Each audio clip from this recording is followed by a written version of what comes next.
Hello, everyone. This is Dr. Valerie Mukanga with Healing Wings Dental, and it's the place where we help our patient gain or regain or maintain their oral health. But today, we want to talk about something that is completely different. We want to talk about something that my friend here, Dr. Hokehe Eko, is very familiar with. In fact, she's an expert in this field, and that has to do with autism.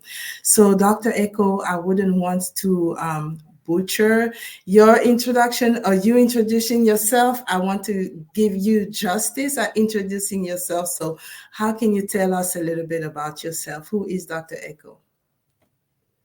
Thank you, my friend, Dr. Mukanga. It's always a pleasure to talk with you. Thank you for having me on your show. So, yeah, who is Dr. Echo? Let's see.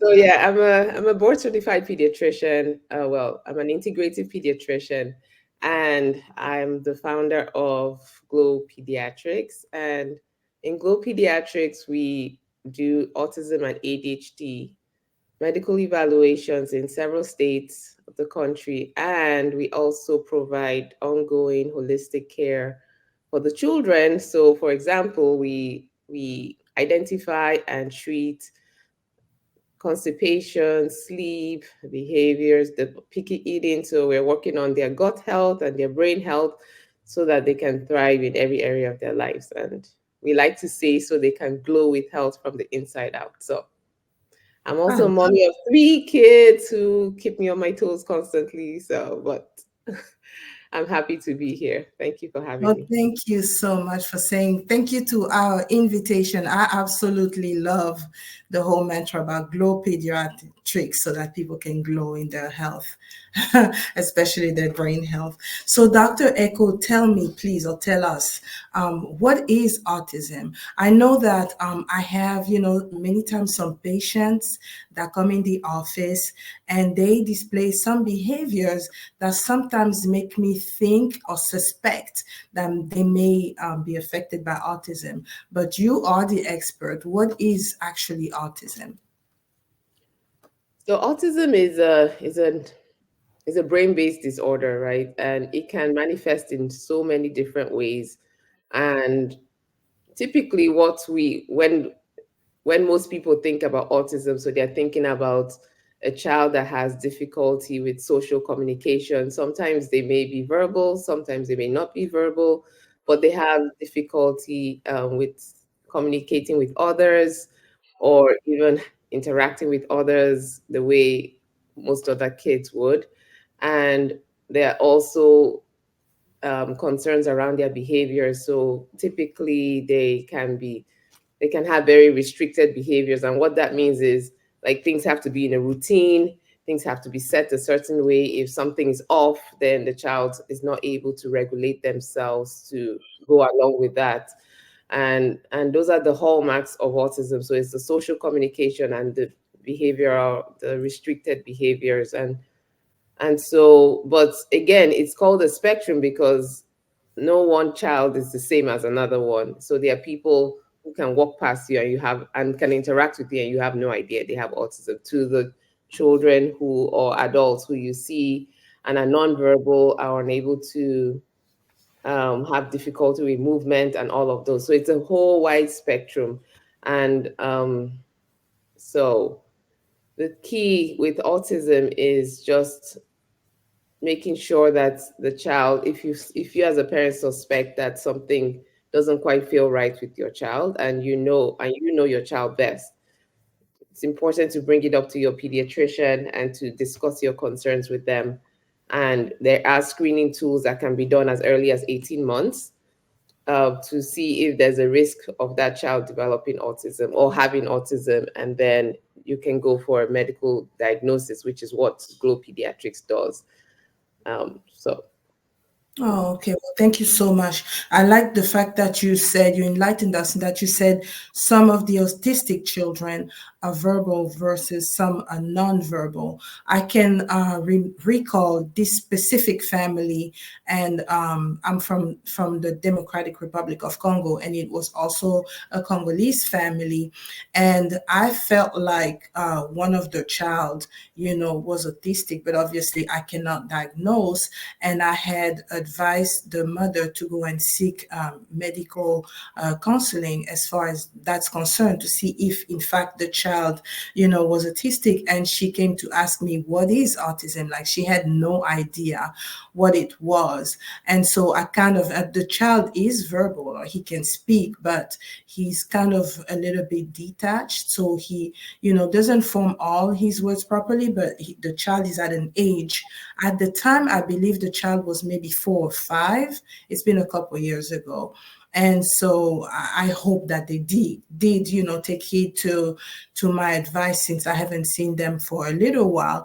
But then what are, doctor, like, characteristics? How, because she had no idea. So how can somebody recognize somebody that has no idea what autism look like? How can they start suspecting autism, whether especially when the child is verbal? What would you say about that? Yeah, that's a great question. So if a child is verbal, so if you're depending on the again, children can manifest behaviors differently depending on their age. So a teenager that has not been diagnosed would act different than a little kid. So if we're talking about a little kid, for example, that's verbal, but you may notice that the child, when they're speaking to you, does not make eye contact, right? And you try and get down in front of them, and still they will not look at you, or they'll look at you for a fleeting second, like it's barely there.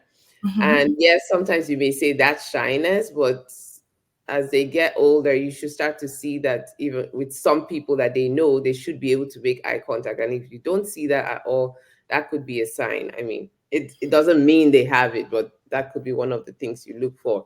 How do they play around other children their age? So if they are there but not really playing with the kids, so it's more of like around the child, I'm around the children, but I'm not really playing with them, and they prefer to play on their own, and they like to play with the same toys over and over and over, and or they like to line things up in rows or by colors, and if somebody touches it or disrupts it, then there is an issue. Mm-hmm. Things like if you want them to go from watching TV to going outside, if you try to move them from one activity to the other, there's a meltdown, things like that, or they push back and they don't want to do it, or they have difficulty going from one to the next. Some Mm-hmm. kids um, cannot stand loud noises. You may run a vacuum and they may be screaming or covering their ears and running away. Or I heard a lot of parents say we were singing happy birthday and they couldn't stand it and they ran away and will hide under furniture, things like that. They like to get away from loud noises. And Mm-hmm. um, and they may be very picky eaters, and sometimes they'll touch the food before they eat it, or if food is a particular way, say it's hard, they don't eat any hard foods, or they eat only soft foods.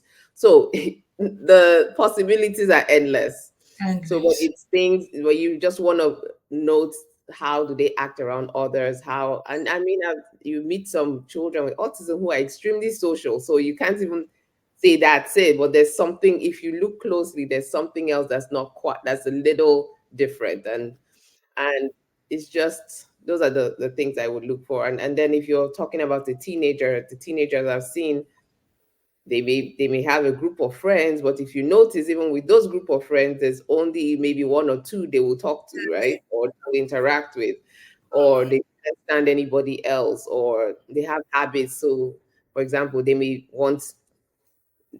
have a habit that they have to do repetitively, so like pacing back and forth, back and forth, back and forth, and if you can't stop them, then they may be become dysregulated. So you want to see patterns like, I have to consistently do this behavior. Some kids you will see with the hand flapping, which is also considered stemming, which is a way to calm themselves down, or you see them spinning around in a circle or rocking back and forth, or just find doing something over and over and over and over again. They can do it for hours if you let them. So there's so many different signs, but it's just, are there patterns like repetitive things that your child does behaviorally that could clue you in that there's something going on? Oh, wow. That's very, very valuable information. I know that I have a very, very good friend, very close friend of mine who has a child who's autistic. And it is believed that some of them are so bright, and some of them, like, for example, her particular child um, taught herself how to read. Is that a real thing? Because they The- did not yet gone to school, but yeah, the the child learned to read on their own. Is that a thing, doctor? Yes, it is a thing. They can be extremely intelligent. Elon Musk is on the spectrum. So there you go. He's the owner of Tesla, one of the I see. richest people in the world. Mm-hmm. So I've seen children who they hear a sound one time and they can play the sound, or they see a picture and they can draw the entire thing. So they can be highly intelligent. And so having autism does not necessarily mean there's something off with your intelligence. Actually, usually they are really intelligent, or they could be really good at one particular thing. So that's why I always tell parents, when you have the diagnosis, you want to become a detective of your child. What is the one thing, or what are the things that your child does really well, and you want to boost that, because that gives your child like so much self confidence and self esteem, and helps them know that they are capable. So having autism is not a death sentence. It doesn't mean your child will never do anything. I've met multiple moms of multiple children who were told they would not walk, they would not talk, and they're driving cars and going to college. So it's not a death sentence, is what I always like to tell parents, because usually you hear the word autism and you're like, oh my God, that's it. My child will never be able to do anything for themselves. And that's not true. I see. That's very very encouraging to know, because I feel like some people don't even want to get a diagnosis because they feel like, it's a doom sentence of some sort. Yeah. Yeah, and the key is getting the diagnosis early. You Okay. definitely don't want to wait too late, because the first 5 years of life is when brain growth is most rapid.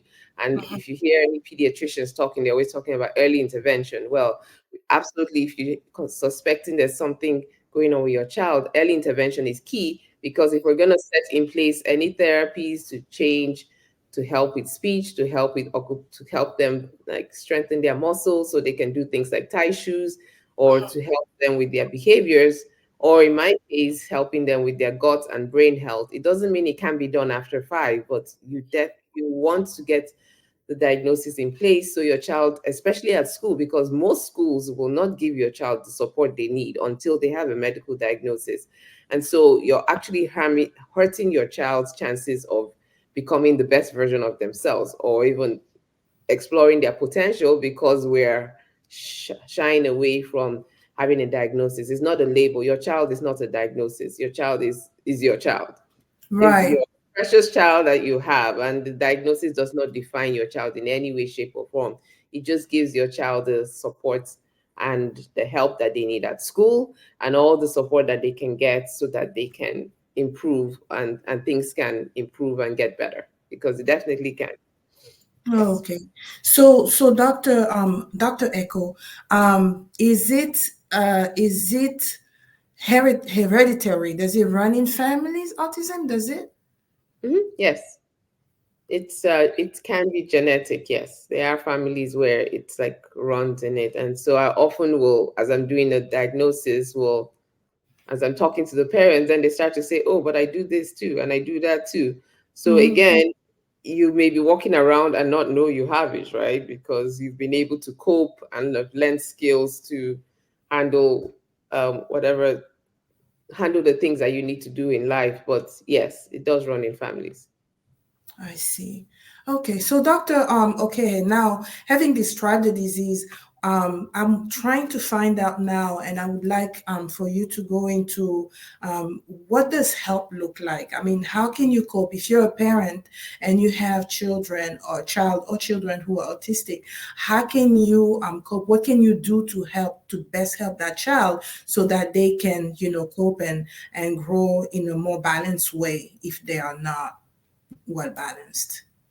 Well, I've already covered some of that. So the first thing Right. is getting the diagnosis for your child early.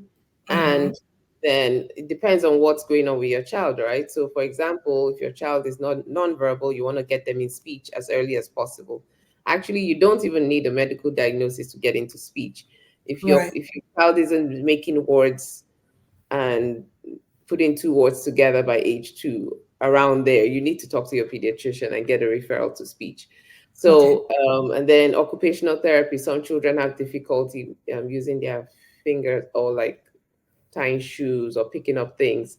And if you see that and they're not able to use utensils right. So there are kids that cannot lift the spoon to their mouth.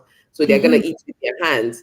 Mm-hmm. And you want to say that to your pediatrician because that's not something, especially if it's something that you don't expect at that age, then you want Right. to bring that up because that means your child may need occupational therapy, which just means they're going to work with their hands to strengthen them, right? Okay. Some children need physical therapy along those lines as well.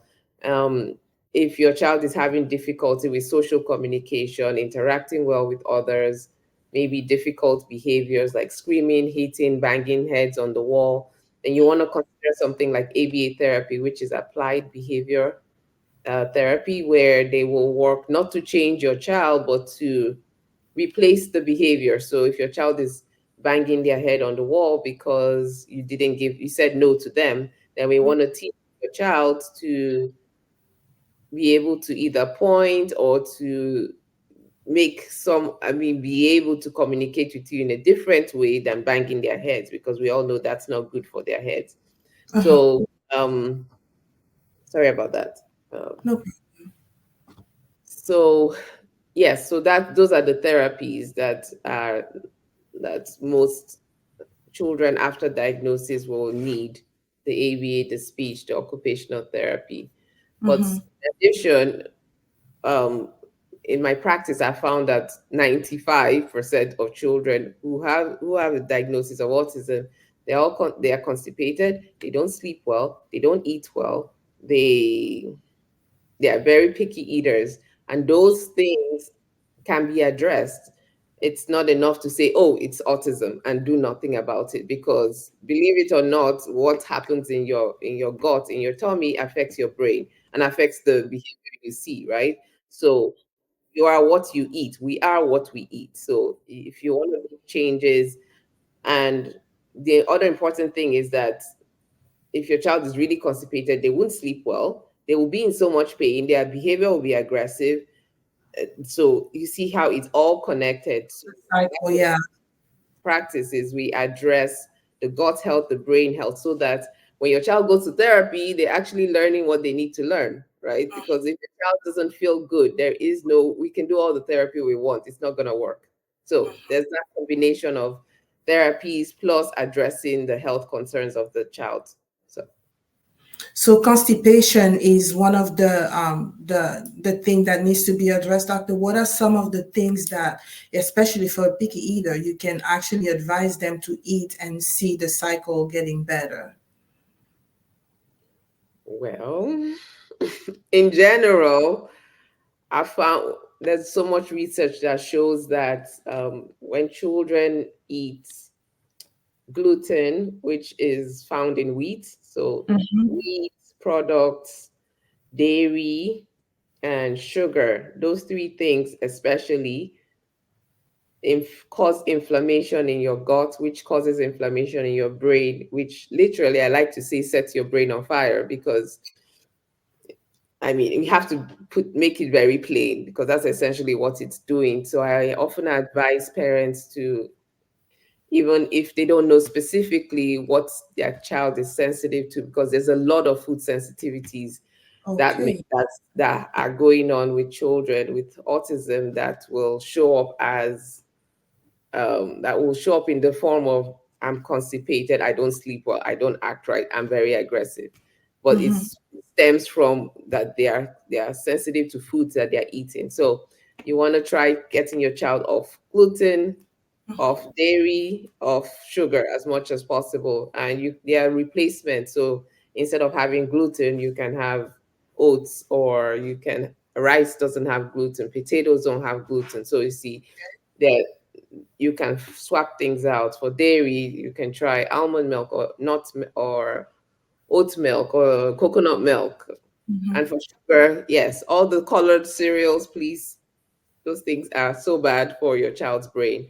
I And see. and all the candies and things like that. We want to cut that out as much as possible, because all of those things are setting your child on fire on the inside. So Okay, and I'm assuming too that you want to have them drink lots of water because I'm sure drink that lots of water. Yes, exactly. So stop the sodas and all of that. Drink lots of increase water intake, because that again helps with clearing them out. And usually I recommend children starting on magnesium to help. It helps with sleep, it helps with constipation, it helps nourish their brain cells. And their research has showed that children with autism are deficient in magnesium. So you want to start that and try that with your children, just to help them, especially if they have those if they have constipation and they have difficulty sleeping. That one thing will help both. And then while you're making changes in what they eat. So wonderful. I've learned a lot myself. So thank you so much for being such a wealth of information. Dr. Eko, is there some help that parents can get as far as like getting fundings, maybe if they want to get them to a special school? Is there such help like around in the States for parents to take care of their children who are affected by autism? that's a great question, which I can't answer specifically, because every state is different and every state has different resources. So, what I would say is, if your child has an autism diagnosis, you want to reach out to the Office of Disability, or your actually your pediatrician should have resources for send where they can send you to get help that you need. In our practice, we're trying to build a resource page, like for all the states we're in, just Oh, so wow. parents have options. But yes, I would say call your state office or your child's insurance company to see what they cover or not cover. And many states have resources to help parents pay for for resources that the children need. Yeah. Oh, that's so helpful. That was such invaluable information, Dr. Echo. Thank you so much, the expert. So, Doctor, I just want to know, like, you are a wealth of information, as I said, and with Glow Pediatrics, you're trying to really help. In fact, you're trying to even provide information with various states. But if somebody wanted to work with you, doctor, directly, because I know that you are helping, not just providing diagnosis and valuations, but also, helping the parents, helping just that, like evaluating their diet and everything so that they can actually be directed accordingly. If somebody wanted to work with you, doctor, how could they do so? Yeah, thank you for that. So, easiest way would be to go to our website. It's glowpediatrics.com. And on there, we have a contact form you can fill out if you'd like an evaluation, or you can just call our office. It's 405-871-5807. Also, I have a podcast called Brain Power with Dr. Echo. It's everywhere you listen to a podcast: Apple, Spotify. I also have a YouTube channel with lots of information on there for parents of children with autism and ADHD, and it's by the same name. So it's Brain Power with Dr. Echo as well. So, and yeah, so we're doing our best to try to provide um, educational information for parents to help them walk this journey, and just for them to know that there is hope and they're not alone and in the journey. So Yeah, well, thank you so much. I was also going to say, because I know about some of her work, I know that in various states, it's very difficult to actually obtain timely evaluations, and there are such long lines. But from what I know at Glow Pediatrics, you don't have to wait like a lifetime. You don't have to wait for months in order to be evaluated. So really, if you are on a waiting list, don't hesitate to contact Dr. Eko at Glow Pediatrics. She'll be able to help you so that you can start getting and all the resources that you need, and be facilitated into maneuvering into this autism diagnosis, or whichever spectrum you find your child to be on, or if you suspect that your child has something going on. So yeah, thank you so much, valued followers, listeners, subscribers, whoever you may be, friends and family, as I love to say. So again, I'm Dr. Valerie Mukanga with Healing Wings Dental. And if you are looking for a dentist, we can help you. We are located in the big Dallas-Fort Worth area, in Arlington to be precise. You can give us a call at 972-213-0202. Also, you can go to our website and try to get an appointment with us so we can see you. And even with us, you don't have to wait a long time. We can definitely fit you in a timely manner and address your oral health so that you can soar in life. So this was it for us today, and I wish you a fantastic rest of the day. As always, be blessed and make sure that you make your day positive, because it is within your power to do so. That being said, have a great rest of the day. Bye. Bye.